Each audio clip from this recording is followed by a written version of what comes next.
नमस्कार स्टूडेंट्स, स्वागत आप सभी का आपके यूट्यूब चैनल में। आपकी एसएससी जीडी की क्लास रहेगी आज इंग्लिश की, और इंग्लिश में आज पढ़ेंगे आप पैसेज। एग्ज़ाम के पॉइंट ऑफ व्यू से देखा जाए तो पैसेज आपके एसएससी, सीएचएसएल है, एमटीएस हुआ, सीजीएल हुआ, इन सभी में आते हैं। और आपका जो जीडी है, ठीक है, अब उसमें चॉइस होती है ना कि हिंदी होती है कि इंग्लिश होती है। तो अगर आप इंग्लिश में देखते हैं तो इंग्लिश में भी आपको एक पैसेज आएगा, सेम हिंदी में भी वही पैसेज, मतलब सेम उसी तरह एक पैसेज आपको हिंदी में मिलता है, ठीक है। अब करना क्या है कि आपको पैसेज में 5 क्वेश्चन आएंगे। तो 5 क्वेश्चन का मतलब क्या होता है कि 5 क्वेश्चन बहुत बड़े होते हैं, ठीक है ना, मतलब बहुत बड़ी चीज़ अपने आप में। तो हम आज बात करेंगे पैसेज की। पैसेज को हमको पढ़ना है और उसके बाद हम उसके आंसर्स देंगे, ठीक है। चलते हैं हम अपनी क्लास की तरफ देर न करते हुए, ठीक है। आपके सामने जो पैसेज होगा एक बार स्क्रीन पर एक ही क्वेश्चन दिखाई देगा, ठीक है। चलिए, तो यहाँ पहले हम क्या काम करेंगे, आप पहले पैसेज को पढ़ेंगे। स्पीड इतनी रखनी है कि आपको कि मतलब मिनट का भी ध्यान रखना है, क्योंकि आपको टाइम मैनेज करना ज़रूरी है। तो हमको पढ़ना इतनी स्पीड से है और समझना भी उतनी स्पीड से है, तो जो हमारा टाइम ज़्यादा कंज्यूम ना हो। दूसरी बात, कभी कभी कहते हैं कि स्टूडेंट की सर हमको बहुत टाइम लग जाता है, एक ही पैसेज को 15-20 मिनट हो जाती हैं एक ही पैसेज को सॉल्व करने में। आप क्या है कि आप प्रैक्टिस नहीं कर रहे हैं उस चीज़ की। पहले प्रैक्टिस करिए। पहले प्रैक्टिस किसकी करनी है? पहले प्रैक्टिस करनी है पढ़ने की, कि आप जितनी जल्दी पढ़ सकें और जितनी जल्दी उसको समझ सकें वो सबसे बेस्ट है, ठीक है। उसके बाद क्वेश्चन तो क्या है, क्वेश्चन तो बहुत आसान होते हैं, सीधा उसी में से तो पूछा जाएगा, ठीक है। तो हम पहले इसको पढ़ लेते हैं कि क्या कहता है ये पैसेज। अगर बात करें हम इसकी, तो पैसेज हमारा कह रहा है यहाँ, there are 3 main groups of oils, animals, vegetable and mineral, ठीक है। यहाँ क्या है कि 3 ग्रुप हैं ऑयल्स के, जो एनिमल, वेजिटेबल और मिनरल है, ठीक है। Great quantities of animal oil come from whales, creatures of the sea, which are the largest of animals remaining in the world. यहाँ कह रहा है कि जो great quantities of animals oil है कम फ्रॉम व्हेल्स, जो सबसे ज़्यादा जो मात्रा में जो पशुओं से मिलता है, एनिमल से जो मिलता है वो मिलता है व्हेल से आपको ऑयल, ठीक है। फिर उसके बाद creatures of the sea, creatures होते हैं कि आप क्रिएचर्स बोल सकते हैं पशु पक्षी जिसको बोलते हैं, उसमें पौधे नहीं होते हैं, ठीक है। तो creatures of the sea which are the largest of the animals remaining in the world, ठीक है। To protect the whales from To protect the whales from the cold of the Arctic seas, nature has provided them with a thick covering of fat. यहाँ कह रहा है कि to protect Wales, यानी कि well जो होती है उसको प्रोटेक्ट, ठंड से बचने के लिए, क्या यहाँ लिखा ना कि from the cold of the Arctic sea, जो आर्कटिक समुद्र है, ठीक है, उसमें क्या है कि ठंड को रोकने के लिए नेचर क्या किया है, nature has provided them with A thick covering of fat, मतलब उनको फैट दिया है, मोटी चमड़ी दी हुई है। तो यहाँ क्या है, नेचर ने यही तो किया कि nature has provided them with A thick covering of fat called blubber. क्या लिखा है? Called blubber. तो मतलब उस जो मोटी चमड़ी है उसको क्या कहा गया है? ब्लबर क्या कहा है? When the whale is killed the blubber is stripped off and boiled down. यहाँ का जब वेल को मार दिया जाता है तो उसके बाद क्या किया जाता है, उसकी जो चमड़ी होती है, जो मोटी चमड़ी होती है, जिसको हम बोलते हैं कि यहाँ ब्लबर, और ब्लबर को स्ट्रिप्ड आउट मतलब उसे उतारा जाता है और उसको बॉयल किया जाता है। It produce a great quantity of which oil which can be made into food for human consumption. अब यहाँ क्या कह रहा है कि जब उसको बॉयल किया जाता है तो इट प्रोड्यूस ग्रेट क्वांटिटी, मतलब बहुत अधिक मात्रा में हमको ऑयल मिलता है उससे, जो which can be made in food for human consumption के लिए काम आता है। A few other creatures yield oil but none so much as the whale. और सारी चीज, और जो क्रिएचर्स हैं वो भी आपको ऑयल प्रोवाइड कराते हैं, ऑयल निकलता है उनसे, बट क्या है लिखा कि none so much as whale, मतलब व्हेल के जितना नहीं, ठीक है। The livers of the cod and halibut, who two kinds of fish yield nursing oil, both cold liver oil and halibut oil are given to sick children and other invalids who need certain vitamins। मतलब कुछ किसको दिया जाता है? Cod liver का जो oil होता है उसको दिया जाता है जो बच्चे, क्या लिखा है, ये तो लिखा है कि are given to sick children, मतलब बीमार बच्चों को दिया जाता है। दूसरा बोला कि invalid who needs certain vitamins, जिनको विटामिन्स की ज़रूरत होती है। ठीक है। देखें आगे आगे लिखा है vegetable oil has been known from very cold time. क्या है, को वेजिटेबल ऑयल जो है कब से जाना है, बहुत पुराने टाइम से जाना जा रहा है। यहाँ आगे देखेंगे आगे क्या लिखा हुआ है। चलिए आगे देखें तो आगे लिखा हुआ है कि no household can get on without it for it is use in cooking. क्या है कि बिना इस वेजिटेबल ऑयल की, तो कह रहा है कि vegetable oil has been known from very old time, मतलब बहुत पुराने समय से वेजिटेबल ऑयल को जाना जा रहा है, जो सब्जियों वाला जो तेल है। उसके बाद कहा गया कि house hold it for it is use cooking.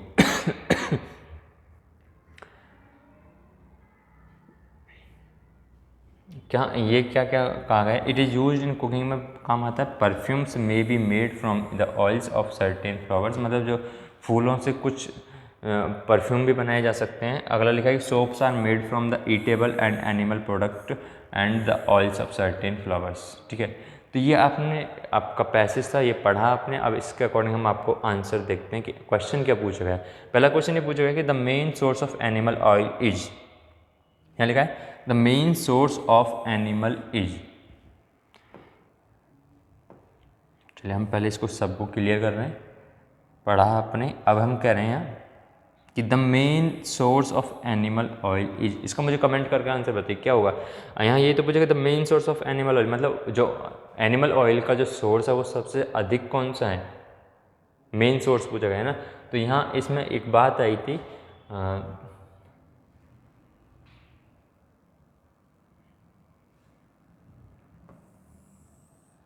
a few others catchers yield oil but no one so much as the whale, मतलब व्हेल के मुकाबले कोई सबसे ज़्यादा ऑयल नहीं दे सकता। क्या है सोर्स ऑफ एनिमल, क्या है ऑप्शन नंबर क्या होगा यहाँ बी, व्हेल। ना फिश है ना सीवलेस है ना प्लांट्स है। ठीक है, तो आपका ऑप्शन कौन सा सही होगा, व्हेल। ठीक है, चलिए आगे देखेंगे आगे क्या है।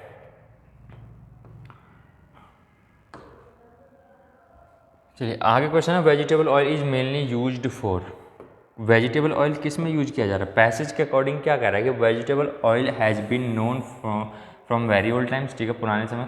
No household can get without it for it is used cooking, used in cooking, मतलब वो किस में का काम आता है, कुकिंग के काम में आता है वेजिटेबल ऑयल। देखिए ईटिंग के काम नहीं होगा, फ्राइंग के काम नहीं होगा, क्या होगा लुब्रिकेटिंग के काम भी नहीं होगा। आपका क्या ऑप्शन सही होगा, ऑप्शन नंबर आपको क्या होगा सही, B option is the right answer. तो किसके काम आ रहा है वेजिटेबल ऑयल, यहाँ अकॉर्डिंग टू पैसेज कह रहा है कि जो कुकिंग वेजिटेबल ऑयल है वो कुकिंग के काम आ रहा है। ठीक है, चलिए आगे देखते हैं अगला क्वेश्चन। अगला क्वेश्चन है कि आपका द, उसके बाद ब्लैंक दिया हुआ है कि of fish yield nursing oil. चलिए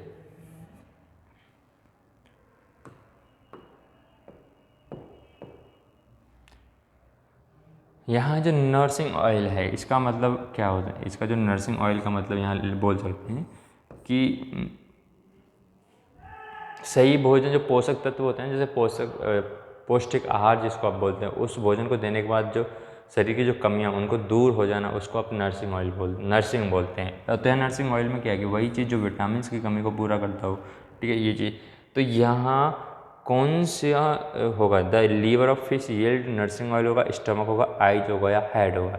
देखिए अगर हम बात करें पूरे पैसेज में जो लिखा था, यहाँ पैसेज में क्या लिखा था, the livers of the cod and halibut two kinds of fish yield nursing oil.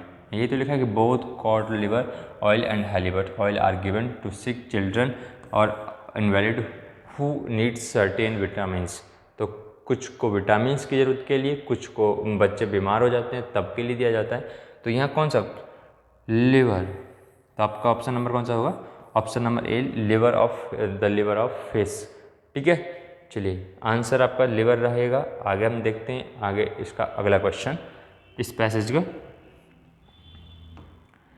Passage का अगला क्वेश्चन है कि the thick protective covering of fat on A whale is called a. बिल्कुल बहुत ही आसान सा सवाल पूछा गया है कि जो थिक है, थिक पूछा गया ना कि यहाँ थिक से रिलेटेड है कि the thick protective covering of fat on A well is called, मतलब जो वेल पर जो एक मोटी चमड़ी होती है, कवरिंग होती है, प्रोटेक्टिव कवरिंग क्या है, मोटी जो चमड़ी होती है वेल पर, वो उसको क्या बोलते हैं। क्वेश्चन में बिल्कुल साफ साफ लिखा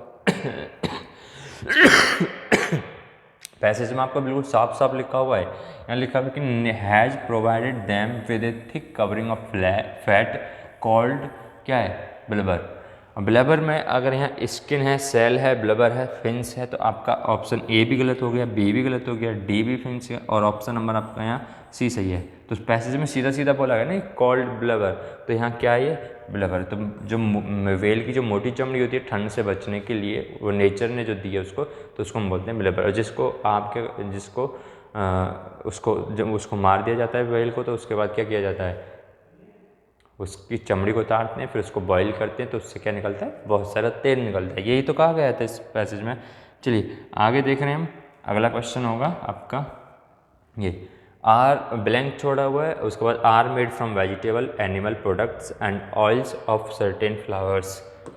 चलिए यहाँ ऐसा क्या आएगा, परफ्यूम्स, कॉस्मेटिक्स, कुकिंग मीडियम या सोप्स।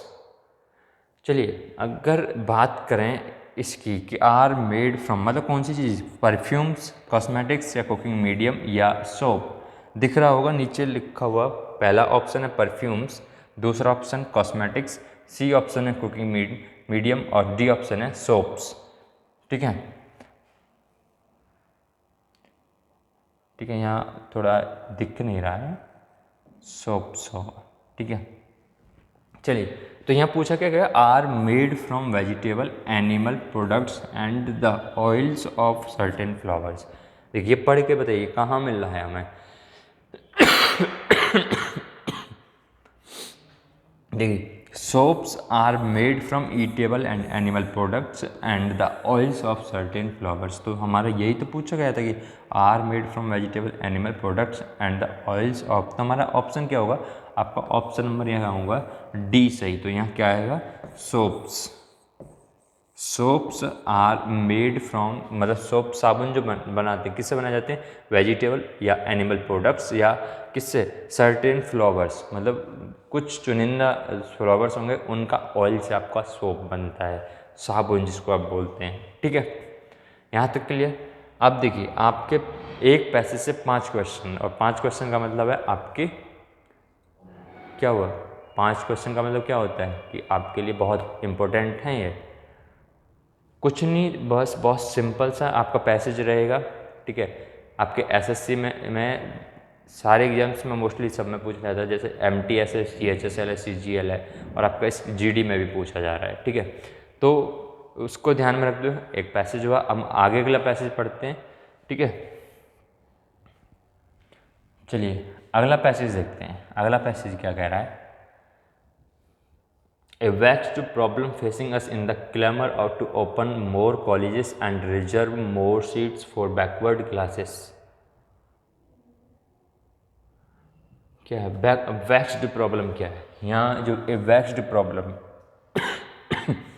a vexed problem मतलब समस्या, विकट समस्या, समस्या आई है, हम झेल रहे हैं। Facing us in the claimer of open more colleges and reserve more seats for backward classes.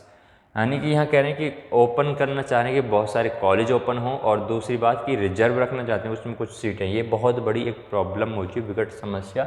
But it will be a seed folly to expand such as facility recklessly without giving any thought to the quality of education imparted.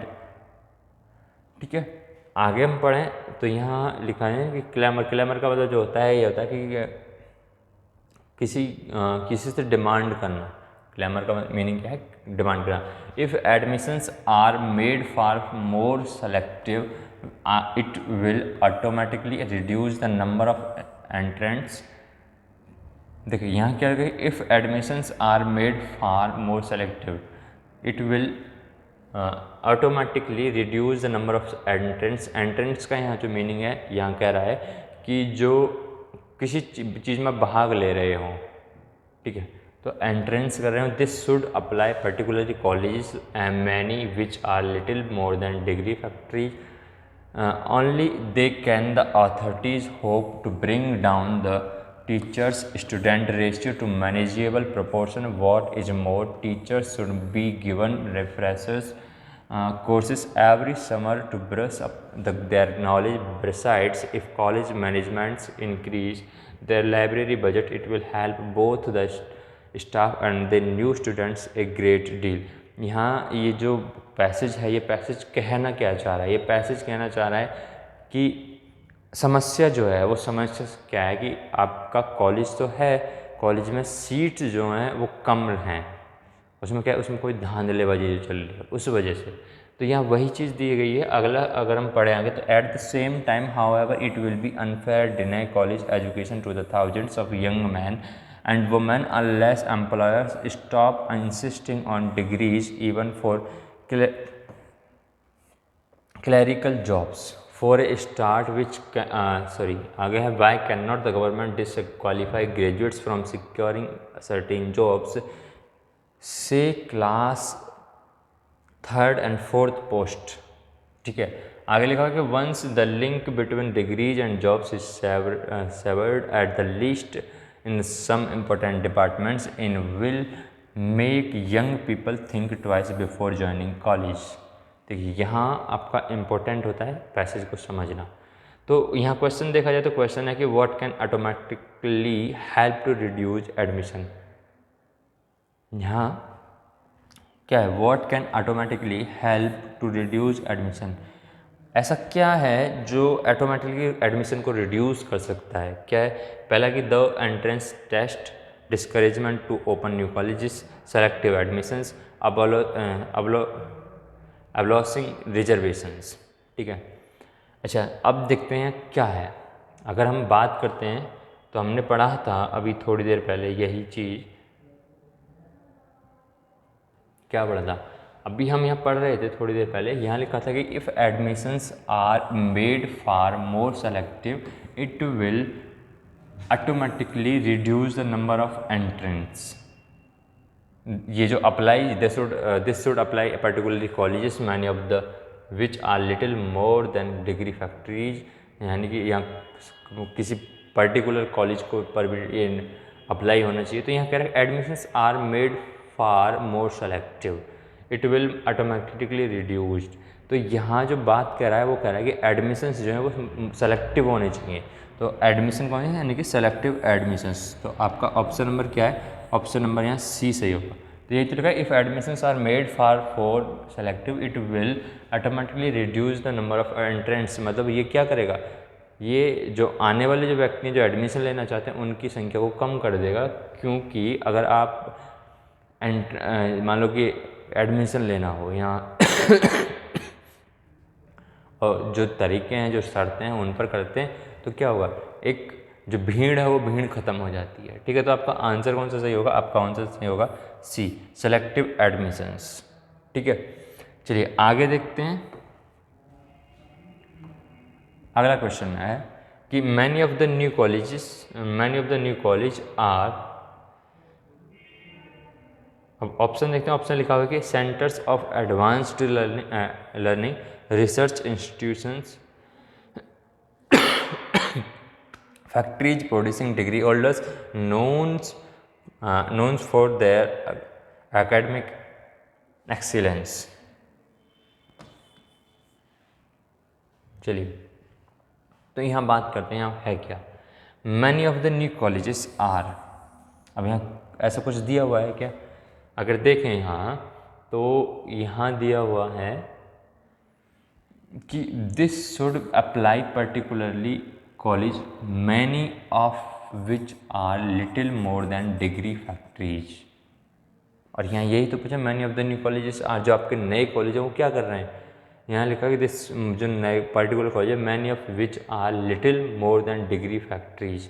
तो यहाँ क्या कर रहे हैं कि produce कर रहे हैं, फैक्ट्रीज प्रोड्यूसिंग, फैक्ट्री क्या प्रोड्यूस कर रही है?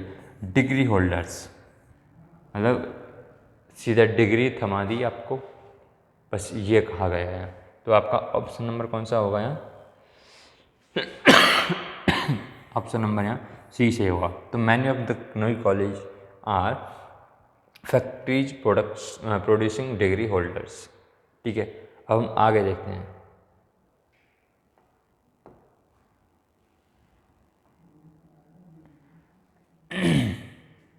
हाउ कैन टीचर्स कैसे क्या कर सकते हैं? By arranging refreshers courses, by providing monetary help incentive, by providing better library facilities, by sending them abroad. चलिए, यहाँ जो क्वेश्चन पूछा गया है तो इससे रिलेटेड अगर आप पैराग्राफ में देखते हैं तो पैराग्राफ में क्या कह रहे हैं, यहाँ लिखा हुआ था कि व्हाट इज मोर, यहाँ लिखा है ना कि they can authorities hope bring down the courses every summer to brush up their knowledge and besides if college managements increase, sorry गलत, यहाँ क्या है कि authorities hope to bring down the teacher student ratio, only then can the authorities, मतलब कोई ये degree factories के बारे में बात लगाया, उसके बाद बोला गया only then the authorities hope to bring down the teacher student ratio manageable proportion. क्या होगा कि वो क्या लग करके अथॉरिटीज क्या कर सकती हैं कि मैनेज कर सकती हैं स्टूडेंट और टीचर का proportion. What is more, teachers should be given refresher courses, यहाँ क्या है कि रिफ्रेशर कोर्सेज देने चाहिए, शुड बी गिवन, मतलब टीचर्स को क्या होनी चाहिए, देने चाहिए refresher courses every summer to brush up their knowledge, besides if college management increase their library budget it will help both staff and new students a great. मतलब कह रहा है कि यहाँ अगर आप कुछ जो मटेरियल है, रिफ्रेशर्स की बात हुई ना, रिफ्रेशर कोर्सेज को प्रोवाइड कराएंगे तो वो क्या करेंगे every summer to brush up, वो अपनी नॉलेज को ब्रश अप करेंगे। Besides if college managements increase their library budget, अगर वो लाइब्रेरी बजट बढ़ाते हैं तो क्या होगा, वो किस में हेल्प करेगा, दोनों को, स्टाफ के लिए भी और न्यू स्टूडेंट्स जो हैं उनके लिए भी। ठीक है, तो यहाँ जो आपका आंसर सही होगा क्या होगा, वहाँ बेटर लाइब्रेरी की फैसिलिटी की बात हो रही है, नहीं, यहाँ बजट की बात हो रही है, तो ये आपका ऑप्शन नंबर सी गलत। Bye providing monetary help incentive, ऐसा कुछ था नहीं। बाय डी ऑप्शन होंगे, bye sending them abroad, abroad की तो यहाँ बात ही नहीं हुई है, तो ऑप्शन नंबर आपका यहाँ होता है सही कि the how can teachers are by arranging refreshers courses, क्या होंगे, रिफ्रेशर्स अरेंज करेंगे रिफ्रेशर्स। ठीक है, चलिए रिफ्रेशर्स जो कोर्सेज हैं, आगे देखते हैं अगला क्वेश्चन। अगला क्वेश्चन क्या कहता है, अगला क्वेश्चन कहता है कि, चलिए इधर देख लेते हैं, the author is in favour of restricting college admissions. कब, जो ऑथर है, जो लिखने वाला है इस पैराग्राफ को sorry, author is in favour of restricting college admissions, यहाँ जो लिखने वाला जो ऑथर है वो किसके फेवर में, रेस्ट्रिकेट करिए कॉलेज एडमिशंस को, तो किस वजह से, the only when degrees are dealing to from jobs, when the teachers student ratio is reduced, when alternative avenues are open of the students. अगला लिखा है only when parents think twice before sending their children, यहाँ क्या है, वो children लिखा हुआ है, आई है CHILD।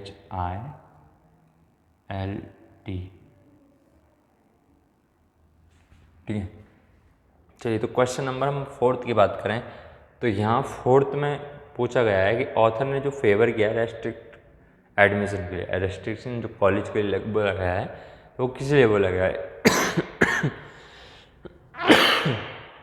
देखिए अगर यहाँ बात करें तो यहाँ लिखा था कि for start why can not the government disqualify graduates from securing certain job से ऑल्सो थर्ड और फोर्थ पोस्ट दे उनको, once the link between degrees and jobs severed at least in some important departments in will make young people think twice before joining college। अगर उनको अलग अलग कर दिया जाए तो अलग होगा। तो यहाँ जो क्वेश्चन पूछा गया कि ऑथर ने जो फेवर किया रेस्ट्रिक्शन कॉलेज एडमिशन के लिए, वो कहेगा when degrees are dealing to from the job, मतलब जॉब से अगर उनको हटा दिया जाए डिग्रियों को, उसके अकॉर्डिंग देना चाहिए। अब यहाँ ये तो बोला गया है कि government disqualify graduates from securing certain jobs, तो यहाँ आंसर जो सही होता है वो आंसर आपका ऑप्शन नंबर यहाँ ए सही होगा, ऑप्शन नंबर यहाँ ए सही होगा। ठीक है, आगे देखते हैं अगला क्वेश्चन। अगला क्वेश्चन है कि the phrase vaxxed problem means, यहाँ जो एक मीनिंग पूछा गया है, यहाँ पूछा गया है वैक्स्ड प्रॉब्लम। जो वैक्स्ड प्रॉब्लम का जो मीनिंग है, क्या अ सीरियस पर्सन होगा, सीरियस प्रॉब्लम होगी, या अ डिफ़िकल्ट प्रॉब्लम, या अ डिबेटेबल प्रॉब्लम, या एन इरिटेटिंग प्रॉब्लम। तो वैक्स्ड प्रॉब्लम का जो मीनिंग होता है यहाँ, वो इसके अकॉर्डिंग आपका ऑप्शन नंबर यहाँ डी होगा, एन इरिटेटिंग प्रॉब्लम। कैसी प्रॉब्लम? वैक्स्ड प्रॉब्लम कैसी? विकट समस्या। क्या है विकट समस्या का मतलब? इरिटेट करती है, तो इरिटेटिंग प्रॉब्लम है। यहाँ जो प्रॉब्लम को जो फेस किया जा रहा है, वो जो प्रॉब्लम है वो कैसी प्रॉब्लम है? इरिटेट करने वाली। ठीक है, चलिए तो ऑप्शन नंबर यहाँ डी सही हुआ। आगे देखेंगे हम अगला पैसेज। चलिए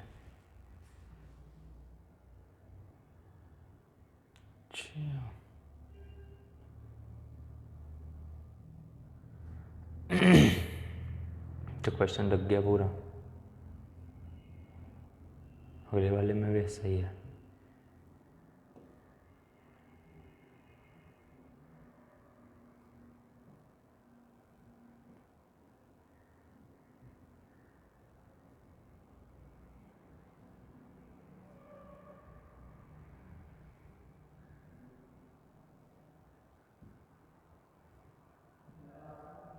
चलिए पहले पढ़ लेते हैं पैसेज को।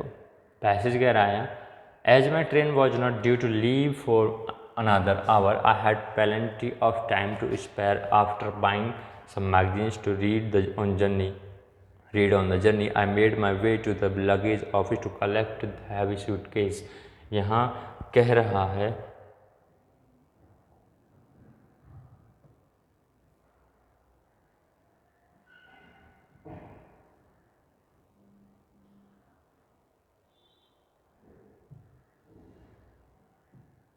चलिए पढ़ते हैं। तो यहाँ लिखा हुआ as my train was not due to leave for one another hour, I had plenty of time to spare. मतलब आपके पास क्या वहाँ ये जो जब पैसेज जो लिखने वाला है वो कह रहा है कि मेरी जो गाड़ी है उसको आने में कितना था, 1 घंटा अभी बाकी था। तो यहाँ I had plenty of time to spare, मेरे पास खूब सारा समय था स्पेंड करने के लिए।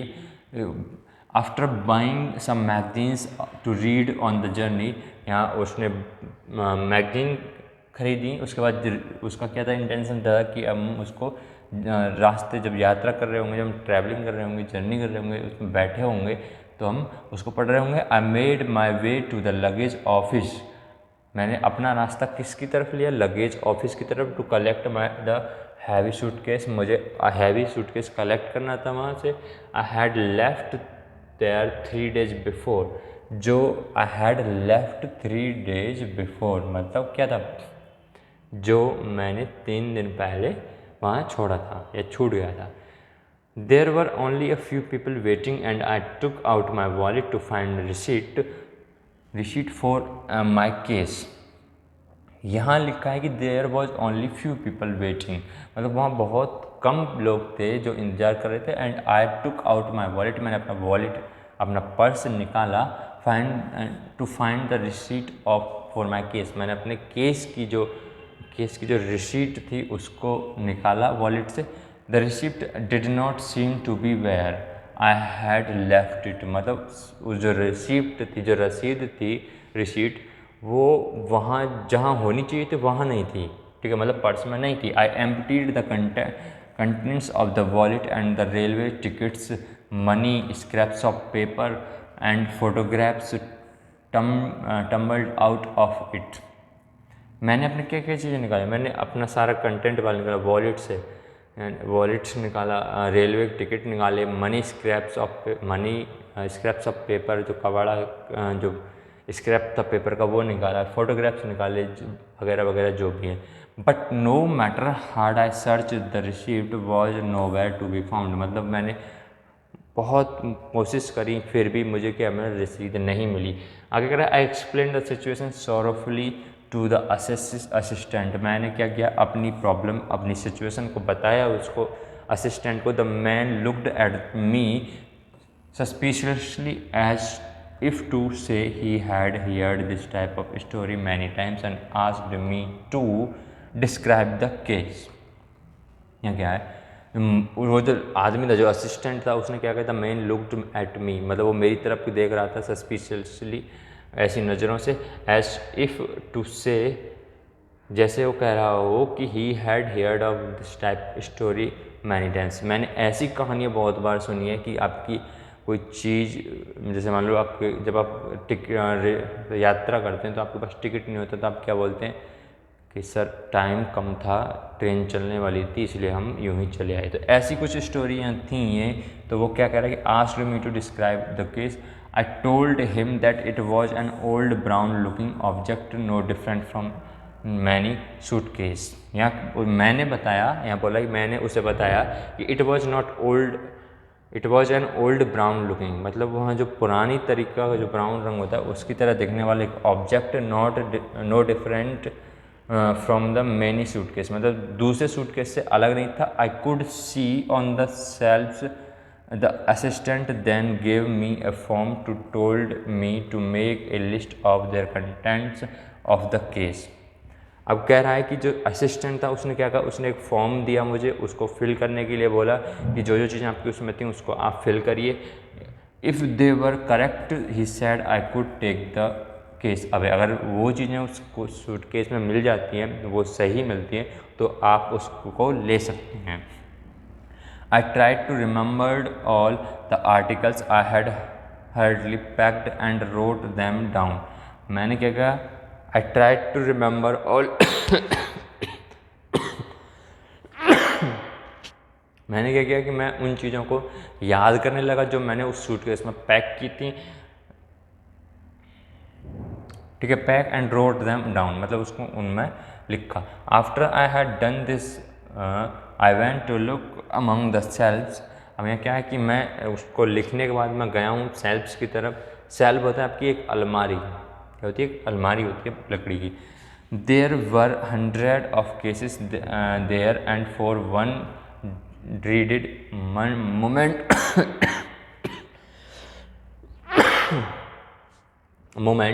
occurred to me that someone had picked up the receipt of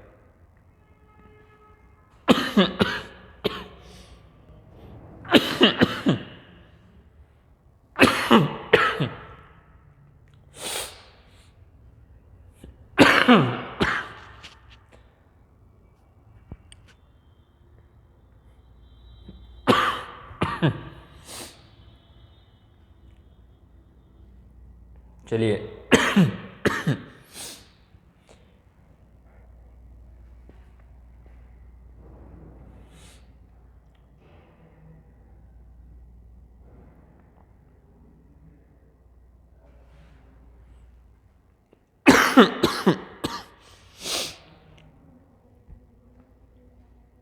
आगे देखते हैं आगे क्या लिखा हुआ है।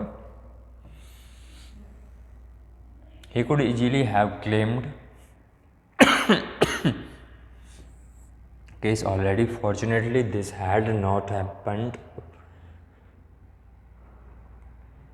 For after a time, I found the case lying on its. After examining the articles inside, the assistant gave me the case. चलिए यहाँ तक समझ में आया होगा।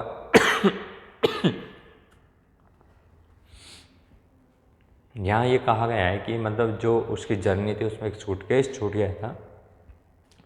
अब उस सूटकेस को लेने वो गया है स्टेशन पर। जब लेने गया है तो उसकी पर्ची जो है, जो मतलब रसीद थी उसकी, वो खो जाती है। उसको कुछ चीज़ों को सामना करना पड़ता है। असिस्टेंट से मिला, असिस्टेंट ने कहा कि फॉर्म भरिए। फॉर्म भरने के बाद वो क्या करता है, वो बहुत सारे बैग उसको मिले, 100 के 100 तरह के बैग थे वहाँ, ठीक है। सॉरी, मतलब 100 बैग थे एक जैसे ही, ठीक है। तो यहाँ पहला क्वेश्चन है चलिए पहले क्वेश्चन को शो कर लेते हैं। क्वेश्चन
चलिए अब दिख रहा होगा आपको,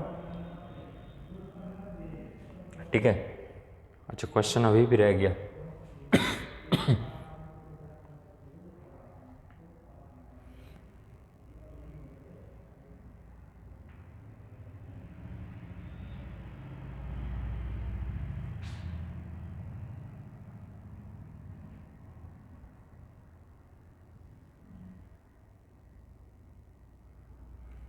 चलिए तो देखते हैं क्वेश्चन कह रहा है the writer had plenty of time to spare because, यहाँ क्या है, यहाँ कह रहा है कि the writer had plenty of time to spare because उसके पास टाइम, मतलब उसके पास बहुत सारा टाइम तक खर्च करने के लिए इधर उधर के लिए। तो क्या रीज़न रहा, he had arrived 3 days before, क्या वो 3 दिन पहले पहुँच गया था। He had arrived an hour, वो 1 घंटे पहले आ चुका था। He had to collect his luggage, उसको अपना लगेज कलेक्ट करना था। He needed to buy magazines, उसको मैगजीन्स खरीदनी थी। तो यहाँ पहले ही लाइन में बोला गया था कि as my train was not due to leave for another hour I had plenty of time to spare, plenty of time to spare. तो यहाँ ये जो पहुँचा है वो पहुँचा है आपका अराइव्ड एन आवर, मतलब आपका 1 घंटे वो पहले पहुँच गया है। तो आपका ऑप्शन नंबर यहाँ क्या होगा, बी सही हो, ठीक है। आगे देखते हैं अगला क्वेश्चन। अगर अगला क्वेश्चन देखें तो अगला क्वेश्चन लिखा है, थोड़ा थोड़ा हम ऊपर ऊपर से पढ़ लेते हैं। यहाँ लिखा है कि the writer needed the receipt, the writer needed the receipt, रसीद की जरूरत क्यों पड़ी राइटर को, जो लिखने वाला है। तो टू क्लेम हिज सूटकेस, मैं ऑप्शन बता रहा हूँ आपको, टू क्लेम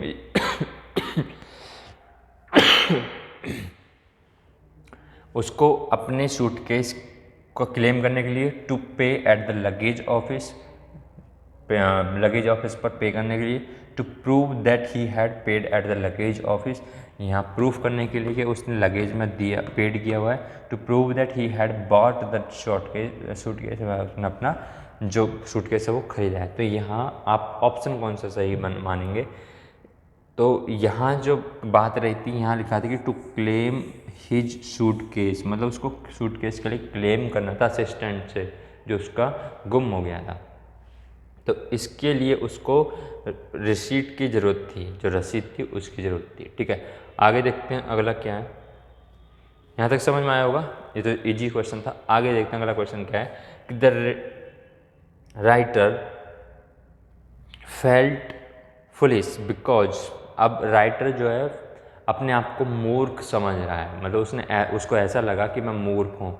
क्यों लगा, किस वजह से लगा, तो यहाँ पहला है कि he could not find his receipt, he had not really lost his receipt at all, यहाँ के वो चले गए।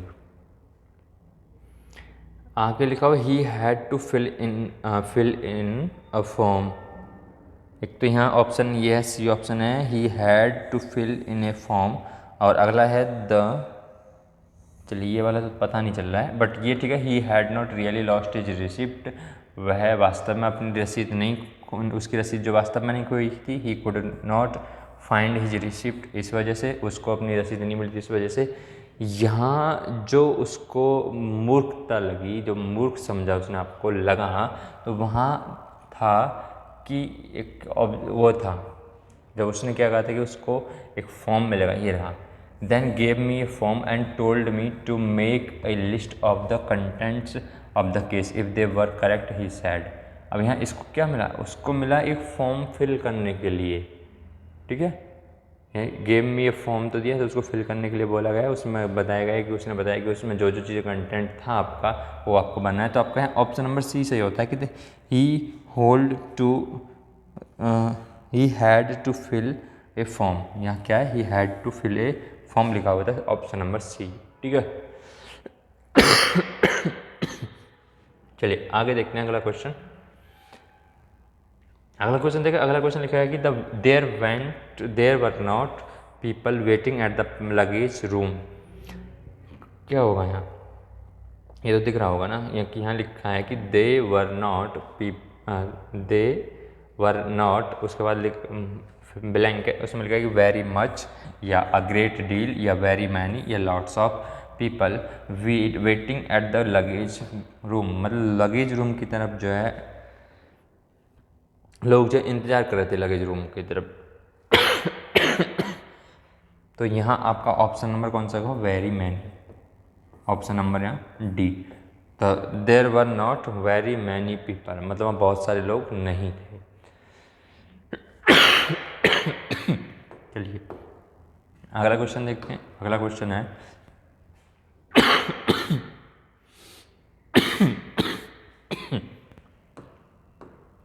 यहाँ लिखा हुआ रॉट देम डाउन। इसका मीनिंग क्या है, रॉट देम डाउन का meaning copied them, made a note of them, या साइन देम, या पॉइंटेड एट देम। चलिए यहाँ जो रोट देम डाउन था उसका मतलब ये होता है, इस पैसेज में जो लिखा था कि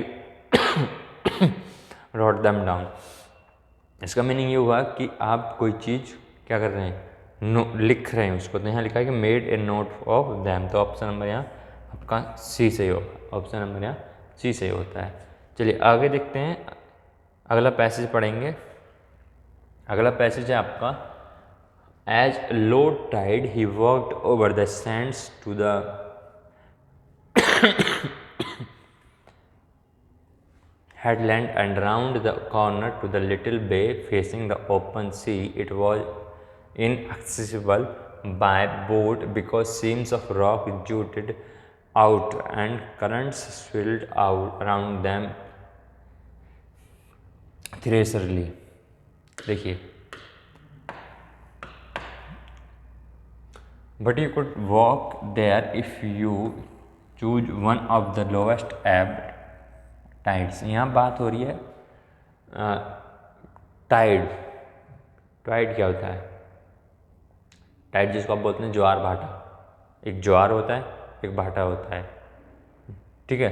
मतलब पानी का लेवल अप और डाउन होना, उसको ज्वार भाटा बोलते हैं, टाइड होता है। एज लो टाइड, यहाँ लिखा है कि as low tide he walked over the sands to the headland and round the corner to the little bay, ठीक है। फेसिंग द ओपन सी, उसने फेस किया ओपन सी को। It was inaccessible by boat, it was inaccessible by boat because seams of rock jutted. माँ क्या है कि वो बोट से सवारी नहीं कर सकता क्योंकि क्या है, सीम्स ऑफ रॉक, चट्टानें थी, चट्टानें जो है बाहर की तरफ निकली हुई थी। And current swept around them fiercely but you could walk there if you choose one of the lowest ebb tides. वहाँ आप वॉक कर सकते थे इफ़ यू चूज, अगर आप चूज करते हैं वन ऑफ लोवेस्ट एब, ठीक है। अगला लिखा है कि receded a very long way but you could not linger on the expedition for once the tide was on the turn in came rapidly.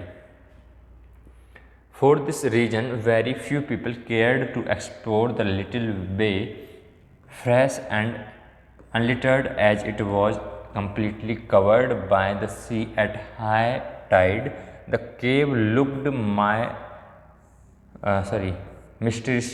mysteriously dark, cool and inviting, and he penetrated to the furthest corner where he discovered a wide crack rather like a chimney.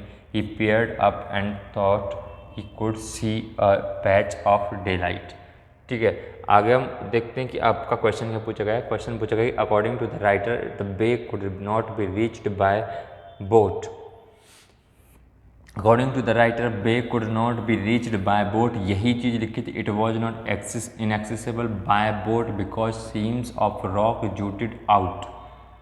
Question का answer मिला आपको. यहाँ लिखा है कि writer bay could not be reached by boat it was inaccessible by boat because seams of rock jutted out. मतलब वहाँ क्या था, रॉक्स का जूटेड आउट होना. तो यहाँ आपका ऑप्शन कौन सा सही होगा.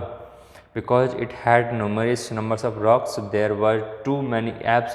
It was facing the open sea. There were seams of rock. मिलिए आपका seams of rock and threshably swirling currents. तो आपका आंसर आपका डी आंसर रहेगा. क्या रहेगा आपका डी आंसर रहेगा. यहाँ यही तो लिखा हुआ है. चलिए अब हम आगे देखते हैं. आगे क्वेश्चन क्या पूछा गया है. अगला क्वेश्चन पूछा गया है आपसे कि वन कुड विजिट द बे.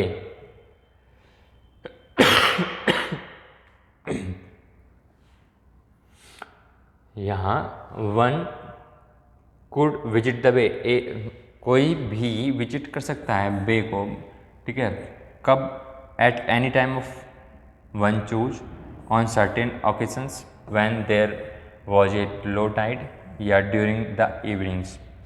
जो बे है, जो खाड़ी है, खाड़ी है, उसको हम कब विजिट कर सकते हैं. क्योंकि यहीं चलेगा वन कुड विजिट द बे. कब कर सकते हैं. Any time at the any one choose, कभी भी कर सकते हैं. सर्टेन ओकेजन्स पर कर सकते हैं, या जब लो टाइड हो तब कर सकते हैं. ड्यूरिंग इवनिंग्स मतलब शाम को कर सकते हैं. तो यहाँ देखा जाए तो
चलिए आपकी क्लास आज ही यहीं समाप्त होती है. हम आपको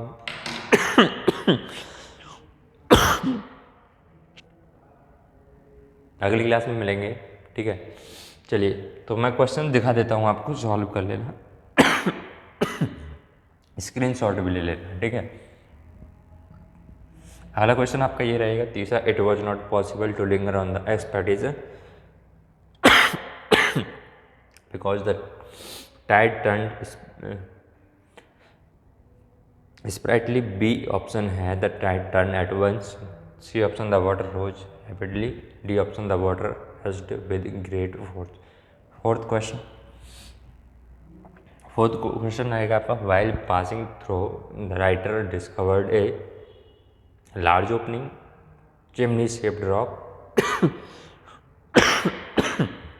कोल एंड सिक्स कॉर्नर. ठीक है, अगला पांचवा क्वेश्चन आपका ये रहेगा. तो स्क्रीनशॉट ले लीजिएगा या फिर इसको आप देख लीजिएगा. मतलब अकॉर्डिंग टू पैसेज आपका आंसर होना चाहिए. ठीक है, चलिए मिलेंगे आपको अगली क्लास में. तब तक के लिए बने रहिए और ठंड से बचते रहिए. धन्यवाद.